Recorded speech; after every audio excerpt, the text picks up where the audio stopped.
আগামী জাতীয় নির্বাচনে ওলামায়ে কেরামের যে প্ল্যাটফর্মটা ঐক্যবদ্ধ যদি আমরা ধরে রাখতে পারি, সমস্ত ইসলামী দল সহ এদেশের মানুষদের আলেমদের প্রতি আস্থা আছে, ভরসা আছে।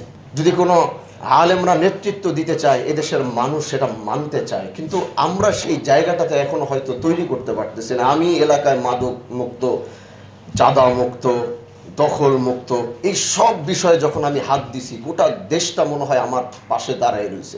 আমার রাত নাই বেরাত নাই, মানে মানুষ পাগল হয়ে গেছে। তো আমি বলবো যে আলেমরা আমরা আমাদের একসাথে থাকবো, কিন্তু আওয়ামদের মাঝে আমরা যদি আমাদের জনপ্রিয়তাটাকে আরো বাড়াইতে চাই, আল্লাহর দিনটাকে যদি আমরা আরো ঐক্যবদ্ধ করতে সবাইকে সাথে নিয়ে, তাহলে আমরা যে কাজগুলো করব সেই কাজের জন্য আমার মনে হয় আওয়ামরা আমাদেরকে সহযোগিতা করবে। আমরা যার যার অবস্থান থেকে, যার যার এলাকায়, যেহেতু আমরা গণতান্ত্রিক দেশে বসবাস করি, ভোটের রাজনীতি নিয়ে আমাদের আসতে হবে, যার যার অবস্থান থেকে যদি সেই সমস্ত এলাকাগুলোতে গিয়ে আলেমরা যদি সেই প্রতিভাগুলো দেখাইতে পারে, চাঁদা মুক্ত, দখল মুক্ত, এই সমস্ত জিনিসগুলো নিয়ে যে তারা কাজ করতে পারে, এদেশের মানুষ আলেমদের সাথে আসবে।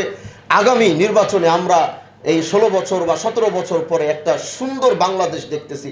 আলেমদের ভূমিকা বিগত বছরগুলোতে ছিল না। দাদাজান রহমতুল্লাহ আলী সেই পাকিস্তান পিরিয়ড 3 বার এমএনএ ছিলেন, এমপি ছিলেন, বৈতর ফরিদরুমে সেই আমাদের হাফিজ হুজুর রহমান, তাদের সমাজে একটা আমিন ইসাব রহমতুল্লাহ আলী থেকে যে একটা প্রভাব ছিল, সেই জিনিসটা থেকে আমরা অনেক পিছিয়ে আসি। কিন্তু আমার বিশ্বাস ইনশাআল্লাহ আগামী জাতীয় নির্বাচনে ওলামায়ে কেরামের যে প্ল্যাটফর্মটা ঐক্যবদ্ধ যদি আমরা ধরে রাখতে পারি, সমস্ত ইসলামী দল সহ যদি আলেমরা একটা প্ল্যাটফর্মে দাঁড়াইতে পারি, আগামী বাংলাদেশে আলেমদের একটা বড় ভূমিকা থাকবে, এটাই আমরা বিশ্বাস করি।